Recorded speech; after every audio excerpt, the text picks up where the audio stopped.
2200 BC. In Egypt, undying kings lie beneath the greatest monument mankind has yet devised.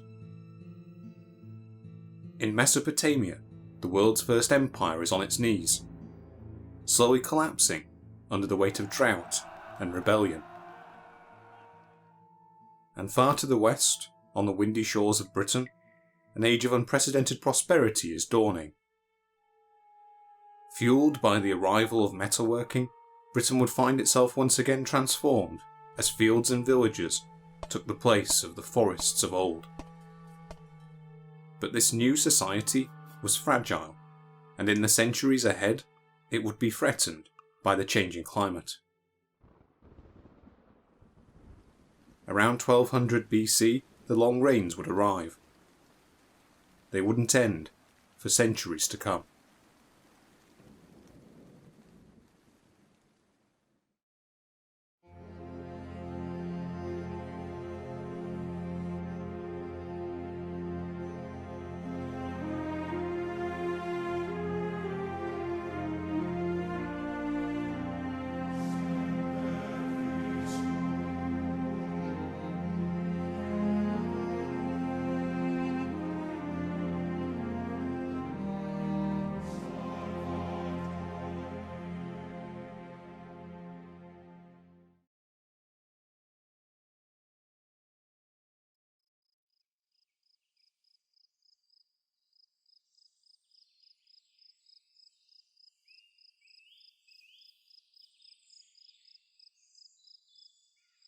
The Stone Age in Britain lasted for the better part of 1,000,000 years. From the footsteps of the first hominids to the erection of the great Sarsens of Stonehenge, almost 900,000 years have passed.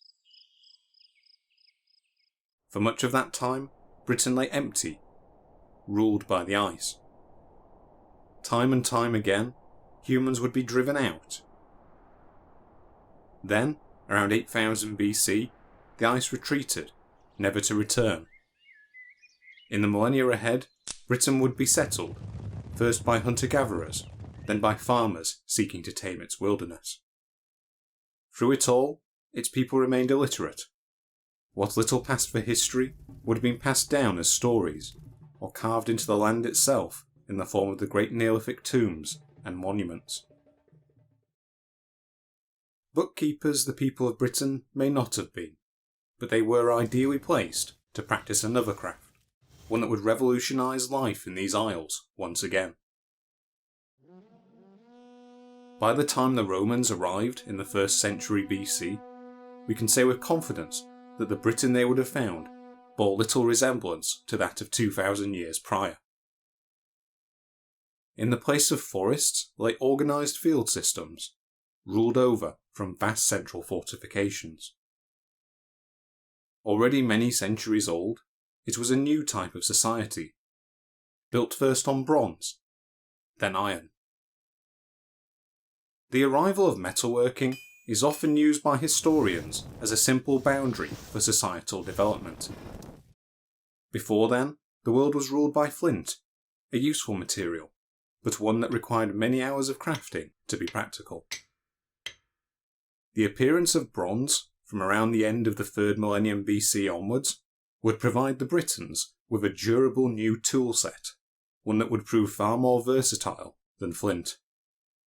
Thanks to its malleable nature, bronze could be cast and shaped into a wide range of items, including tools such as axes, picks, hoes, sickles and ploughs, or weapons such as swords, daggers and spears. Bronze could also be used to cast shields, along with a whole host of useful household items like razors, pots, and cauldrons. Indeed, with all its versatile function, bronze seems flint's natural successor, and it's easy to assume that its takeover in Britain would have been rapid. But the reality is that the switchover from flint to bronze was a centuries-long process, for much like farming before it, metalworking arrived in Britain piecemeal, fueled by a combination of migration and local adoption.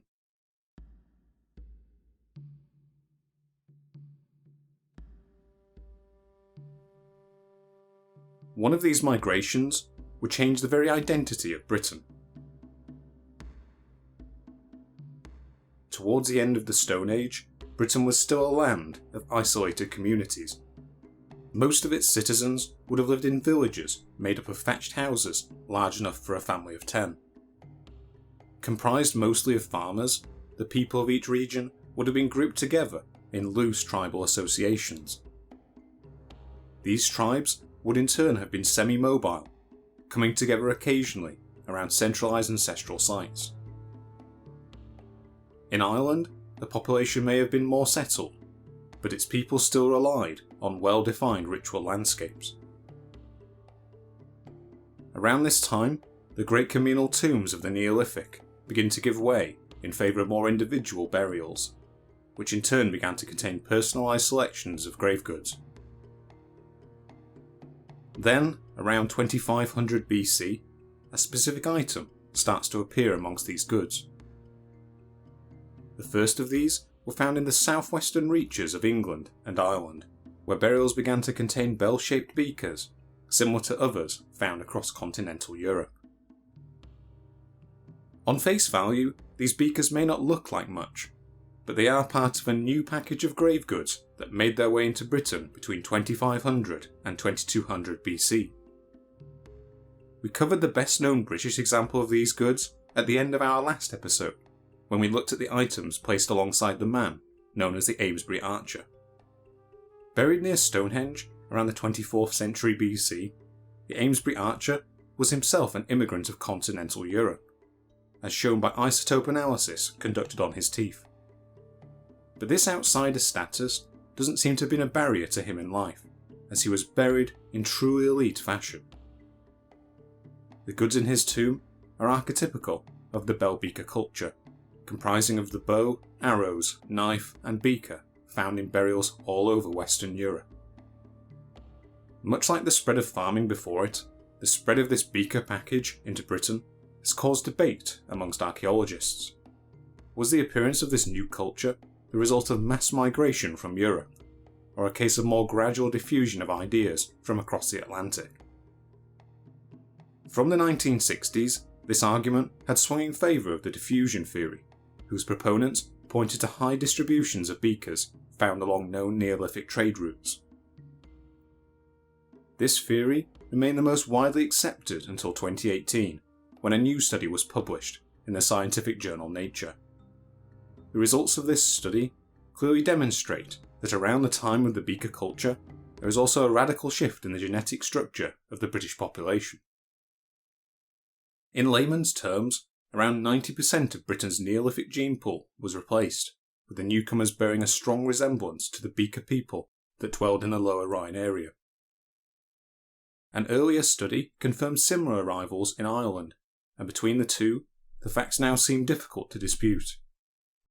By the end of the early Bronze Age, the majority of Britain's Neolithic population was either replaced or absorbed by newcomers from abroad. If these developments alone were all that marked the appearance of the bell beaker culture, it would still be one of the most significant changes in British history. But it now seems likely that they also brought with them the first known examples of metal tools found in Britain. And with their arrival, it now seems that the Bronze Age has finally begun. Except at first, the metal in question wasn't bronze. It was copper.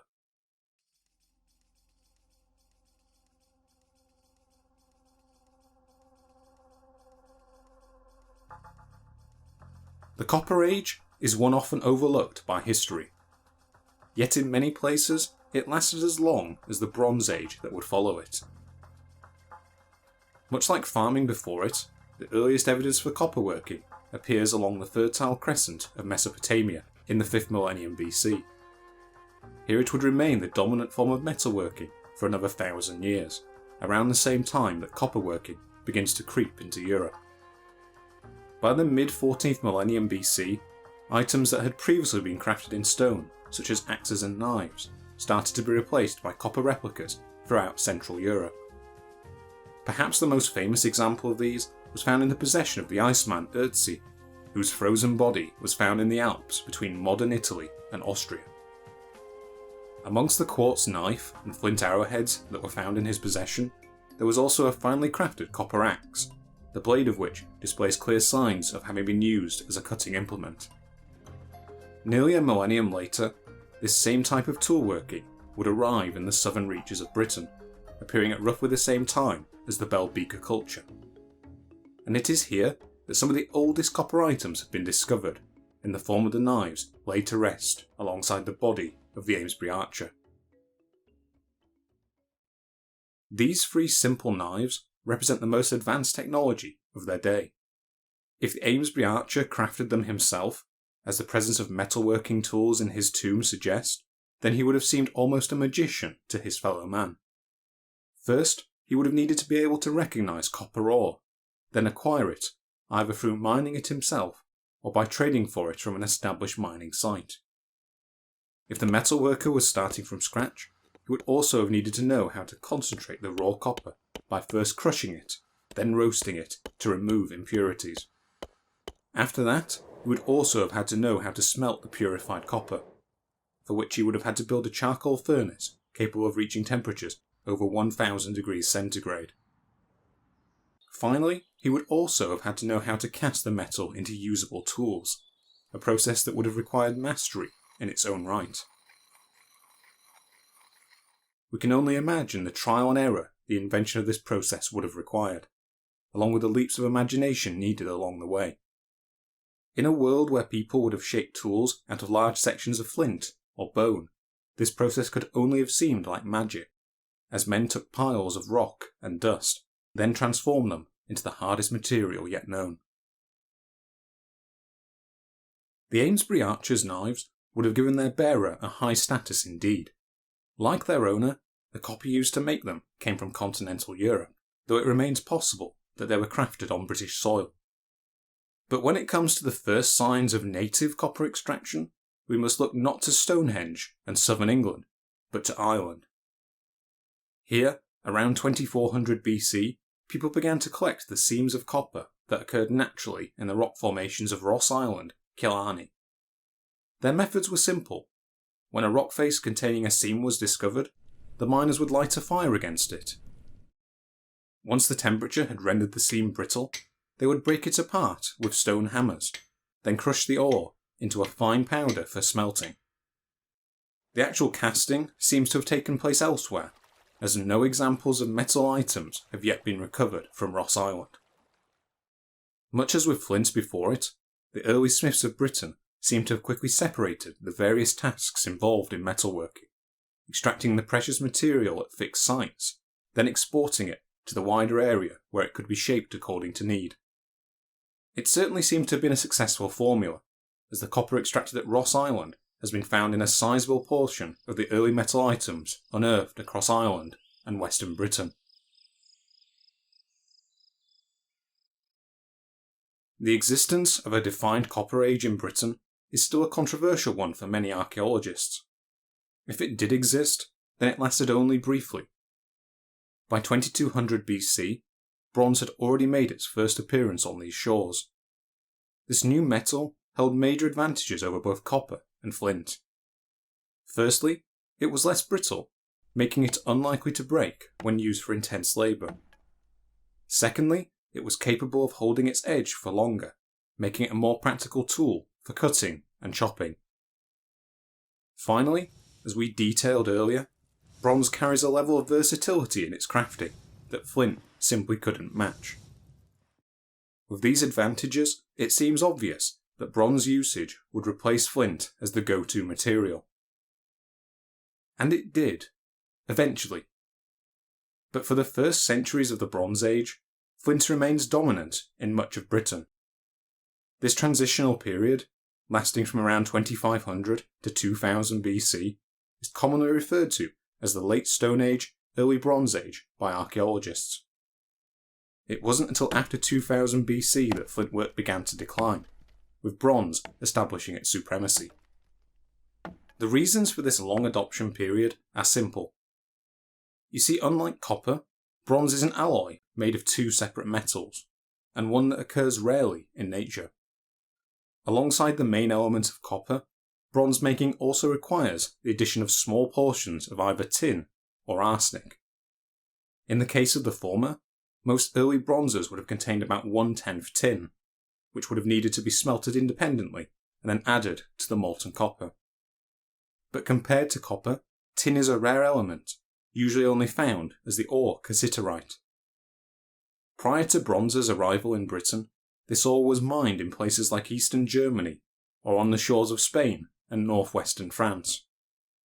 It is this rarity that may have restricted the initial expansion of homegrown bronze production into Britain.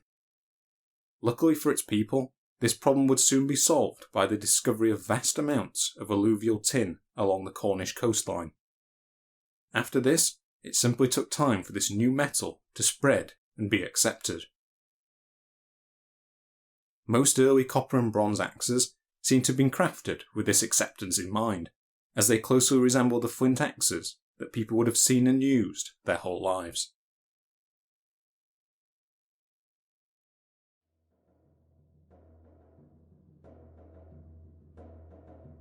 So there we have it.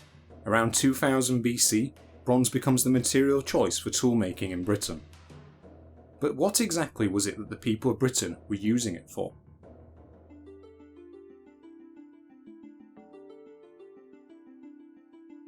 So far in this episode, we've spoken plenty about bronze making, but little about how society would have changed in the centuries before its adoption. The simple answer is that it didn't, at least not to the extent we will see in the millennium ahead. Many of the changes that begin in the late Stone Age continue in the centuries before full bronze adoption. People continue to move away from the communal burials at places like West Kennet Longbarrow in favour of more individual burials. The Beaker culture appeared, and burials started to include precious metals, including ornaments and jewellery made from copper, gold, and polished jet. In Ireland, gold production took off, being used to craft jewellery and elaborate collars known as lunula. These collars were often inscribed with elaborate sun symbols and may have been worn by early priests as part of existing lunar ceremonies. Much as with bronze, these collars were exported around the British Isles, appearing mostly in the west and southern parts of England, with many being found at former Stone Age ritual centres. That's because whilst the communal tombs of the Neolithic had fallen out of use as burial grounds, many of the ceremonies performed at these sites seemed to continue well into the Bronze Age. Other existing sites, such as the circular henges and ritual procession routes, were only elaborated on in the centuries ahead. In fact, it's likely that the most iconic Neolithic monument, Stonehenge, only began to resemble its current form during this late period, with the two great stone rings being hoisted into place somewhere around 2500 BC. As grand as these developments sound, they were likely limited to the elite elements of society. For the average person, life would have changed little in the early Bronze Age. For them, it would have remained short, dominated by unceasing labour. A lucky man might live to see his 30s, whilst many women would have succumbed even earlier, killed by complications of childbirth. The population also remained low. The archaeologist Christopher Smith once estimated that the entire population of the British Isles in the early Neolithic could have been as low as just 5,000 people. By comparison, there are a few independently verified estimates of the early Bronze Age population. The best I could find was a rough guess from Francis Pryor's book, Seahenge. In it, he estimates that the entire population of Britain at this time was around 250,000 people, along with perhaps another 50,000 in Ireland. In more habitable areas, this may have translated to as many as 10 people per kilometre, with smaller tribal territories consisting of a few thousand at the most. Of the people in these territories, perhaps only 1 in 100 received a full barrow burial, with the majority being simply cremated or interred in less elaborate circumstances. But whilst these burial patterns would remain relatively fixed in the coming millennium, the life of ordinary people was about to change, and it was all down to the magic of bronze. To illustrate this, let's jump forwards a little, to 1800 BC. already we see great differences from only a few centuries prior. The popular image of Bronze Age Britain is that of a dark, shadowy place, dominated by forests and swampland. But this image is a false one. In reality, the arrival of the bronze axe sounded the death knell for much of Britain's ancient woodland. Large portions were soon to be deforested, with trees being cleared out to free up new agricultural land. This deforestation also seems to have coincided with a dry, warm period in Britain's climate, which would have been ideal for the growth of large grasslands for grazing cattle and sheep. Early pointed stick ploughing may also have come into its own around this time, allowing for less labour-intensive cultivation of cropland. The combination of these improved farming techniques would have put an end to the days when every person in a tribe was forced to spend all hours of the day on food production.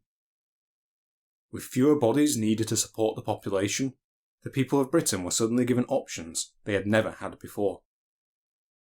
Alongside these developments came a new, expansive trade system dominated by items cast in bronze. There have been few materials in world history that carry the significance of bronze. As with flint before it, its crafting would be refined over the centuries. An example can be found in that most reliable of tools, the axe. Early bronze axes were carefully cast to resemble their flint predecessors, but over the centuries they would develop flanges and ridges to help keep them more firmly within their handles. Eventually, many axe heads would also be cast with a socket and loop to aid handle fixing. This slow process of refinement continued throughout the Bronze Age, with demand for bronze items only intensifying as the centuries go by. Soon people would go to remarkable lengths to satisfy this demand, and there is one place in particular where their efforts surpassed all others. We spoke before about early copper extraction at Ross Island, and how it marks an important milestone in the development of British metalworking. But the actual amount of copper mined in Ireland only comprises a small portion of copper production in ancient Britain.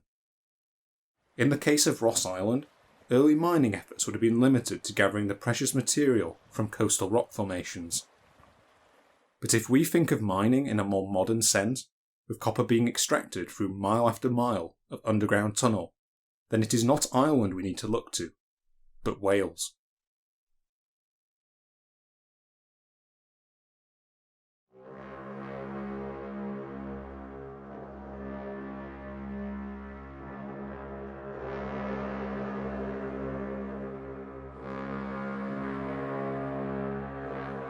Located in the modern village of Llandudno, the mines of the Great Orme stand as proof to the enterprise of our ancestors. Here the entrance is still visible as a great rent in the landscape. Beneath it, archaeologists have now excavated over 7 miles of Bronze Age tunnels, the deepest of which cut down for over 70 metres of solid limestone. As Neil Oliver points out in his book A History of Ancient Britain, some of these areas are wide enough for a full-grown man to stand upright, but the deeper tunnels are a warren of cramped, claustrophobic passageways. In places, these lower shafts are barely half a metre in width, reachable only by the slightest of men, or perhaps by women and children. Deep in these depths, lit only by simple candles and torches, people would have spent their lives digging through rock, searching for veins of copper, using tools of stone, antler, or bone. Merely supplying these tools would have been a significant undertaking in itself, as over 30,000 of them have since been found in the parts of the tunnels excavated so far. Some of these may simply have been discarded due to wear and tear, whilst others could have been left as offerings, much as they were in earlier flint mines. Indeed, merely entering these tunnels may have been considered a significant event, if only because of the ever-present risk of cave-ins and collapse. Great Orme remains the largest ancient copper mine ever discovered. Compared to other copper mines in Britain, its heydays came late, with peak mining occurring between 1600 and 1200 BC.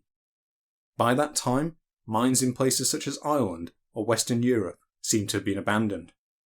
Activity at Great Orme continued on throughout much of the Bronze Age, and it is estimated that more than 2,000 tons of copper were harvested from within its depths. Now this total was spread out over many centuries, and signs of work at Great Orme persist as late as the Iron Age. Even so, the scale of this production remains a testament to centuries of claustrophobic labour. The copper extracted at Great Orme was exported throughout the rest of Britain, and may have been the primary supply of the material throughout the remainder of Europe.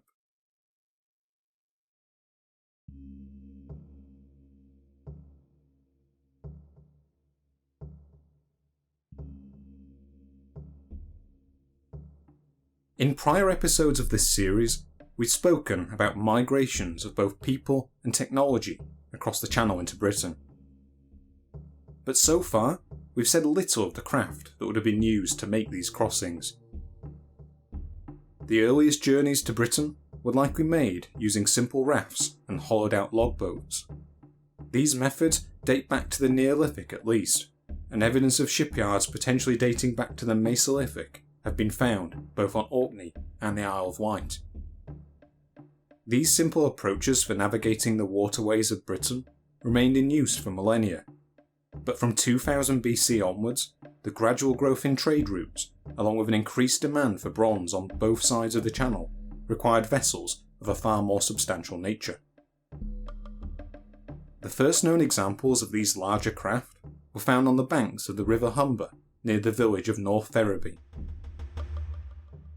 Here the remains of 3 stone plank vessels were discovered between the late 30s and the mid 60s, each of which date back to the early Bronze Age. From the remains of these ships, it is estimated that they may have measured around 16 metres in length, and contained enough room within for 20 people.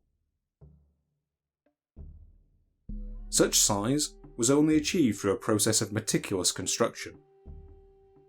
Lacking the nails of later societies, their builders instead would have started by building an outer skin of carefully shaped and layered planks. In the case of the Ferriby vessels, these were then lashed into place using flexible yew branches. This outer skin would then have been fortified with the addition of an internal frame.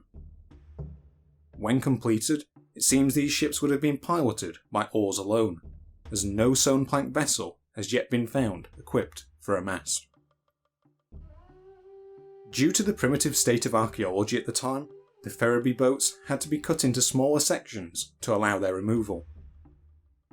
Perhaps due to this, these vessels have been overshadowed in modern times by another find. Dating from around the middle of the 16th century BC, the Dover boat, as it has come to be known, was discovered in 1992 along the banks of the River Dower. Archaeological advances allowed more of the vessel to be preserved, and a 10-metre section of the boat, perhaps 2/3 of its total length, can now be found on display at Dover Museum. In its construction, the Dover boat closely resembles the stone plank style of the Ferriby vessels, though it is wider, perhaps to allow for more room for precious cargo. But were these vessels capable of crossing the Channel? Simply put, yes. Modern reconstructions have now confirmed that stone plank vessels of this type would indeed have been capable of channel hopping, though every journey would have been perilous. And thanks to holes of metalwork found in the seas along the coast of Dover and Devon, we are also certain that ships of this kind were carrying bronze into and out of Britain on a mass scale. By 1500 BC, Britain was firmly in the Middle Bronze Age. A millennium had now passed since the Beaker people first set foot on these shores, and society had changed greatly in the time between. There were now roughly 500,000 people living in Britain. Unlike their ancestors, who would have been used to moving regularly between sites, these people had now become accustomed to being tied to specific tracts of land. And whilst there is plenty of evidence for settlements in Britain before now, it is around the Middle Bronze Age that they start to appear more regularly across the countryside. These new villages or hamlets would have been comprised of a rough grouping of field systems and dwellings, with the most common buildings being communal roundhouses. Built from simple wooden frames, and with walls made from wattle and daub, their interiors would in turn have been partitioned, with specific areas set aside for chores and privacy. The families that dwelled within may have spent their entire adult lives within just one or two sets of walls, only leaving their childhood homes to start families of their own. From the layout of field systems around these villages, with their neatly defined boundaries, we can also see that society was becoming more competitive, with an emphasis on personal rather than communal ownership. And as precious as they were, bronze items would have been far from an unusual sight in these villages. Whilst there is some evidence of a tribal elite who may have controlled stockpiles of the precious material, the average tribesman may still have been in possession of at least one bronze item, perhaps a sword or a spear point. This settled lifestyle also seems to have sparked major changes in the belief systems of the time.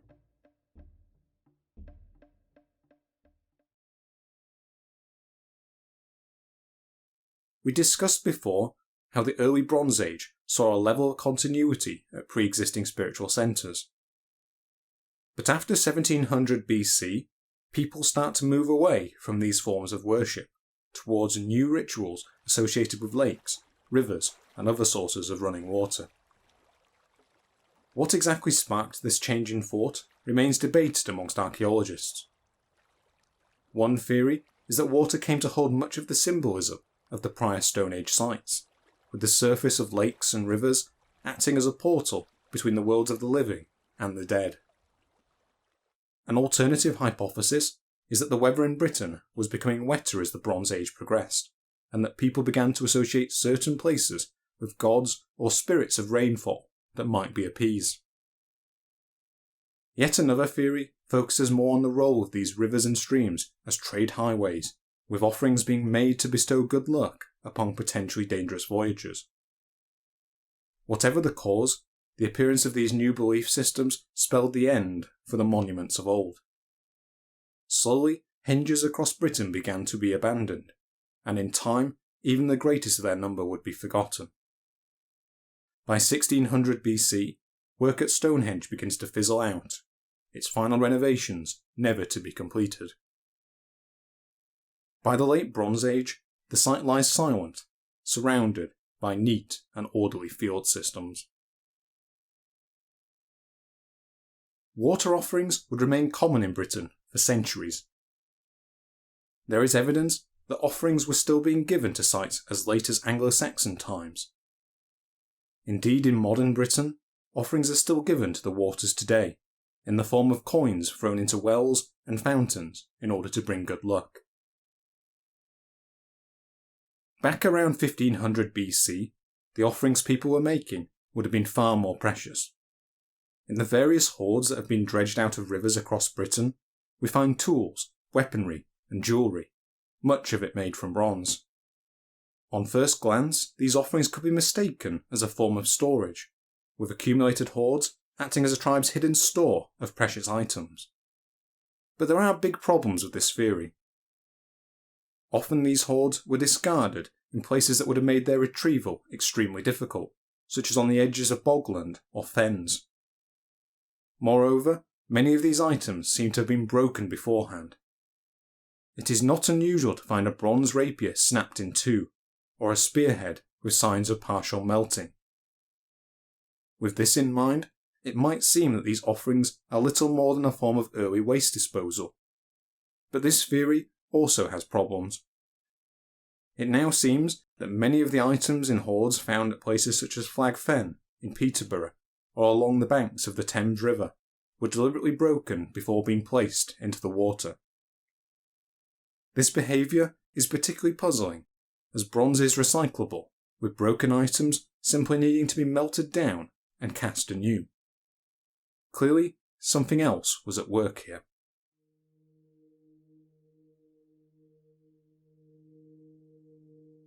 The scale of these offerings increases as we reach the later Bronze Age, and around the same time, settlement in Britain starts to intensify. From around 1500 BC onwards, people start to lay out neatly portioned field systems across Britain. These activities were most developed in the southeastern portions of England, around the Thames Valley, but there are still plenty of other areas where similar enclosure methods can be observed. In Flag Fen, extensive field systems begin to appear, designed to rear vast amounts of cattle. The Wessex Downs were similarly covered in these field systems, as were parts of Devonshire.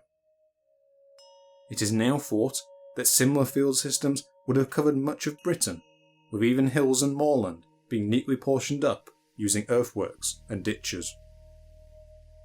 Sadly, many of these fields have long since been swept away by modern agricultural work. However, there are still a few places where they can be seen today. Perhaps the best preserved examples are the Reeves of Dartmoor in modern Devon. Here, the abandoned moorland is crisscrossed by what look like natural rock formations. In reality, these are the remains of Bronze Age walls set down over 3 millennia ago. The sheer scale of these earthworks is impressive in itself, but what is also interesting is just how developed these field systems had already become. Let's take the fields at Flag Fen for example. Here, people laid out portions of farmland stretching away at right angles from the fen. Each portion was separated by a combination of ditches and earthen banks, upon which thorn bushes would have been planted to serve as natural barriers.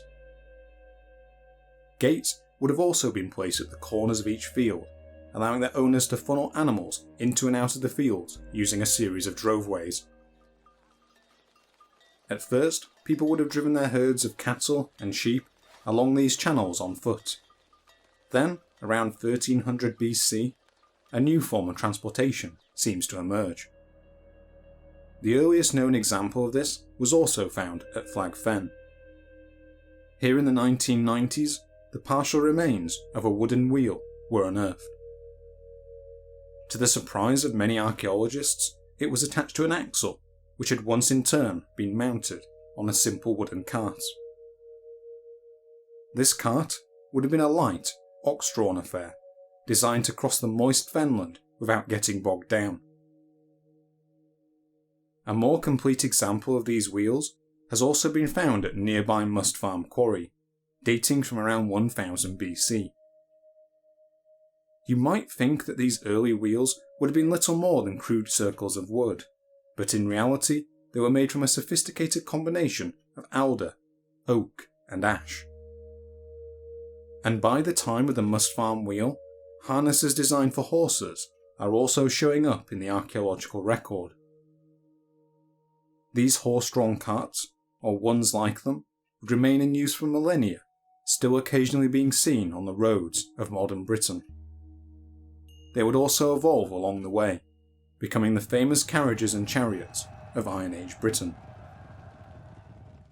These complex enclosures and the methods used to tend them are a snapshot of the land that Britain would soon become. But in many places, they simply wouldn't last. As we reach the end of the 2nd millennium BC, something is amiss in Britain.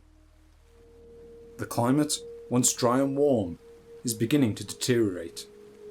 In the centuries ahead, Britain would gradually become a colder place, where a combination of increased rainfall and decreased evaporation would have left much of the soil waterlogged.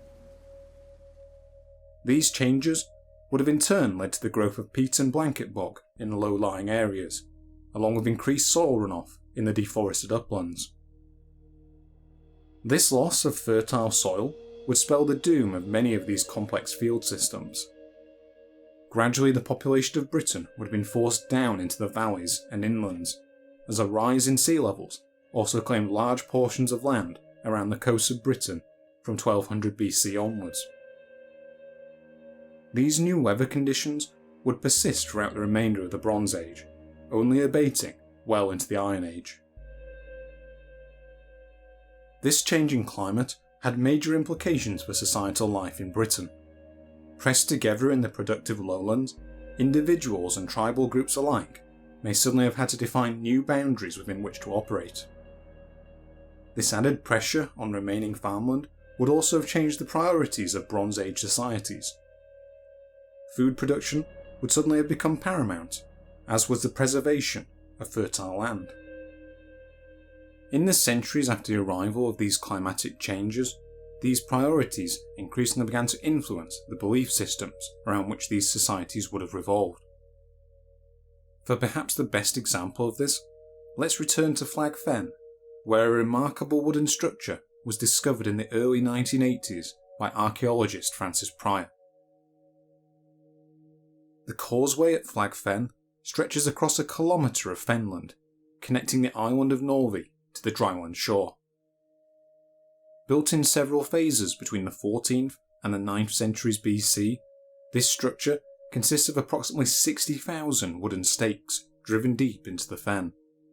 In places, the causeway is up to 7 metres in width, more than enough to allow a large amount of foot traffic both to and from the island. About 2/3 of the way along the causeway sits a man-made island, built through a slow accumulation of wooden pilings. Much as with Stonehenge before it, building materials seem to have been brought to this site from far away, including vast amounts of non-native wood. So why was this structure built? In truth, wooden causeways were nothing new in Britain, having been found in Ireland since the dawn of the Bronze Age. At first glance, there is something of a practical element to the causeway at Flag Fen. The surrounding fenland would have been rich in natural resources such as waterfowl, fish, eels, and reeds to make thatch. However, actual foot travel would only have been possible on one side of the causeway, which consisted of a long foundation made by placing over 200,000 separate pieces of wood into the fen, then pegging them into place. The other side, the one consisting of the driven stakes, is more mysterious. Here the stakes almost seem to resemble a defensive structure, pointing northwards across the fens in a porcupine-like fashion. Vast accumulations of offerings were also found in the waters around the wooden island, including perhaps 3,000 carefully placed bronze items. Interestingly, these items are almost always found on the south side of the posts, and it is here that the skeletons of dogs have also been unearthed. The finds even include a full adult human skeleton, though one too badly damaged to determine its gender. Many archaeologists, including Francis Pryor himself, now interpret this causeway, along with others in Britain, as a reaction to the increasingly damp conditions of the later Bronze Age. By building this defensive causeway, the people of Flag Fen may have been attempting to prevent further encroachment of the marshlands upon their precious field systems to the south. This physical barrier would have acted in a symbolic sense, pushing against the wilderness to the north, with its effects being enhanced by offerings of precious items and sacrifices to the gods. In addition to the religious elements of Flag Fen, the offerings themselves may have been used to signify prestige, with individuals competing to discard the most ostentatious items. It's important to emphasise that whilst bronze was still important to these societies, by now its grip was beginning to weaken. Around this time, native bronze production already seems to have slowed in favour of recycling older materials along with foreign imports. Over the next couple of centuries, the rate at which these items were discarded would increase. Then, after 800 BC, something dramatic seems to happen.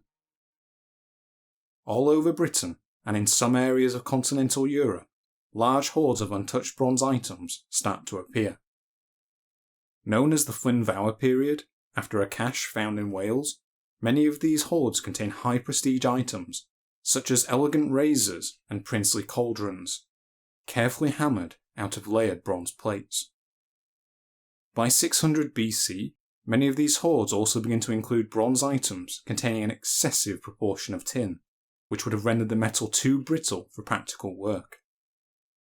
Indeed, many of these carefully made items seem to have been buried almost soon as they were finished.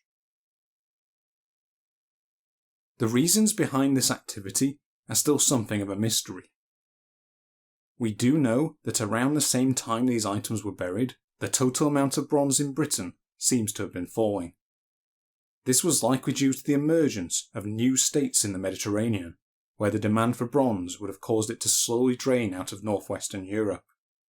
Combined with the poor climate, this may have caused the collapse of the former bronze trade networks and a slow drift away from its use as an everyday material. Moreover, around this time, a new metal makes its first arrival on the shores of Britain. The first known examples were found alongside the bronze items at Flynn Valor, consisting of a sword, spearhead, and sickle. In their crafting, they still resembled their bronze precursors, but the material they were made of was radically different. Iron had arrived.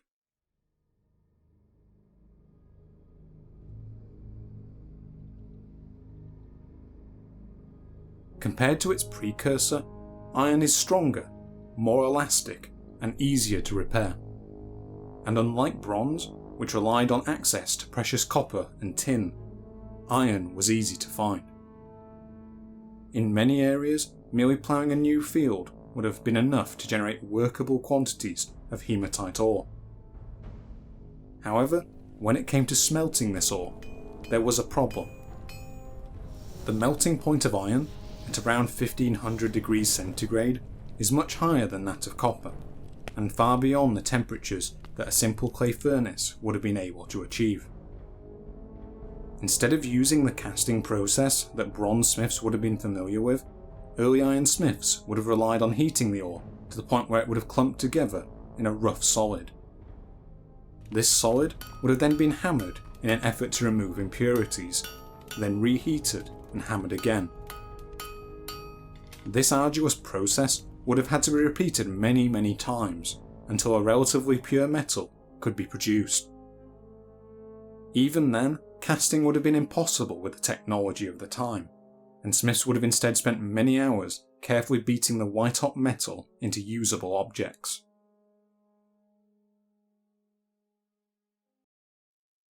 As with bronze before it, the transition to iron took many centuries to complete. Despite the presence of these early iron items at Flynn Valor, it wasn't until around the 5th and 4th centuries BC that iron items became commonplace in Britain. Even then, iron never seems to have attained the ritual importance of bronze. Many archaeologists, including Barry Cunliffe, Francis Pryor, and former English Heritage Director David Miles, have theorised that the material was simply too common for it to be considered precious in the way that bronze had once been.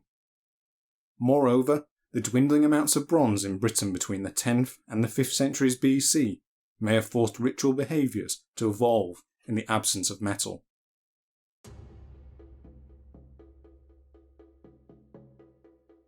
The result of all this was a change in the way that the prestige of a particular tribe or person was measured. Instead of mass offerings of precious bronze items, power seems to become tied to a different type of display, one that revolved around the staging of vast communal feasts. The presence of large middens dating from the early 1st millennium BC, like the one found at East Chisholmbury in Wiltshire, are often cited as evidence of these displays. Here a mound is still visible, measuring up to 8 feet high in places. Comprising of layers of cattle and sheep bones, along with pottery, tools, and copious amounts of animal dung, the full mound stretches over an area of 140 metres. This size is certainly remarkable, given that it was accumulated within only a few years of the early Iron Age. Similar middens and mounds have been found all over Britain, including at Flag Fen and across the sea in Ireland.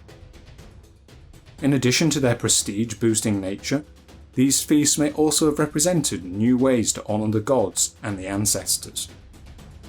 On a more practical note, they may also have served to mark out tribal boundaries in an increasingly crowded world.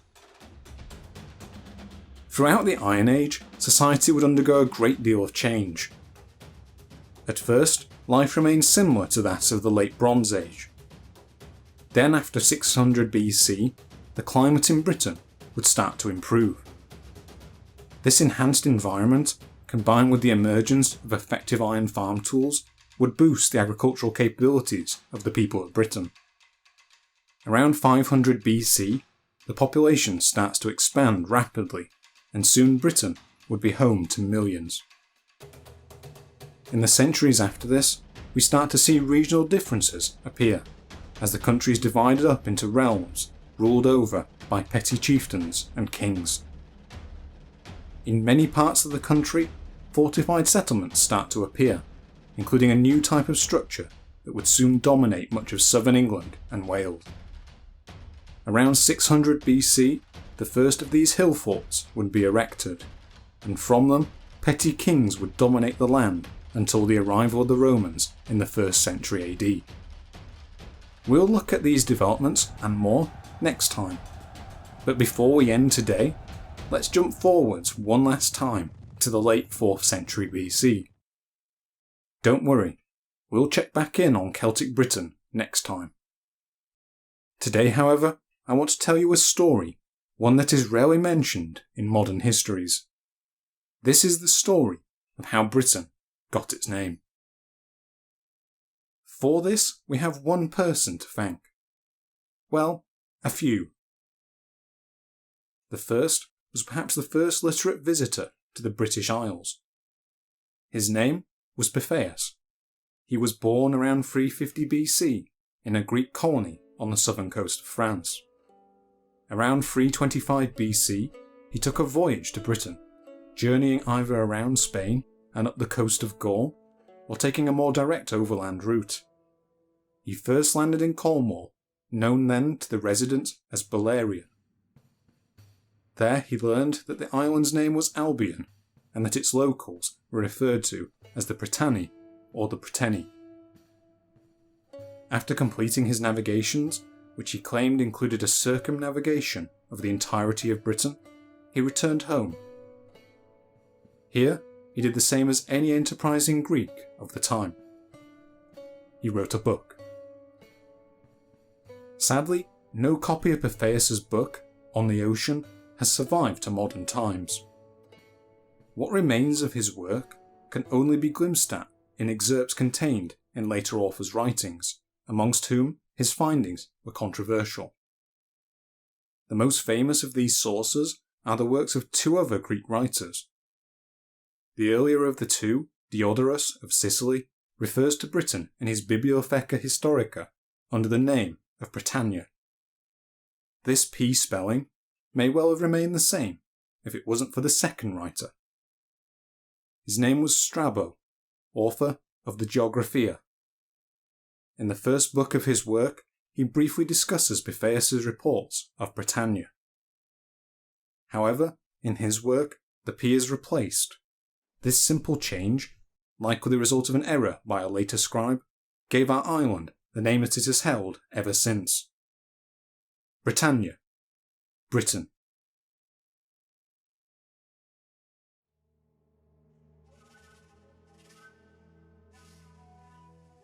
Next time on A History of Britain.